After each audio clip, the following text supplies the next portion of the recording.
नमस्ते बाप्पा. हो, मीच तुझी लाडकी भक्त बोलते. काय उद्या जाणार? झाली सगळी तयारी? मी तुला मदत करू? अरे मी पण वेळीच. मी तुला काय मदत करू शकते?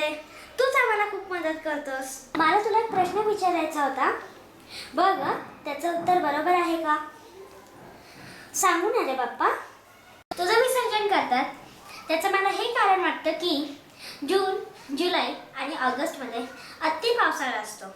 त्यामुळे नदी, तळ्याचा कडा आणि समुद्र किनारपट्टा पाण्याच्या वेगाने पिथळतो आणि त्यात पावसाचं पाणी सामावतं. सागरात पावसाचे पाणी मिसळू नये म्हणून आणि नदीचे तळ्याचे पाणी अडवण्यासाठी तू शेडू मातीत येतोस आणि आमचे पिण्याचे पाणीचं अडवण्याचं काम करून जातोस. पण बाप्पा असं आता होत नाही रे. तुला रासायनिक द्रव्याच्या मातीच्या रूपात आणतात. त्यामुळे तू जे काम करून जातोस ते पूर्ण होत नाही. तर माझी अशी इच्छा आहे बाप्पा, तू ऐकतोस ना रे? तू सर्वांना बुद्धी दे. माती व शाडू मातीतच तुला आणू दे. म्हणजे तुझ्या कामात अडथळा पडणार नाही आणि वरुण राजा पण दरवर्षी चांगलाच पडेल. एवढं लक्षात ठेव आणि पुढच्या वर्षी लवकर ये. हॅपी जर्नी बाप्पा.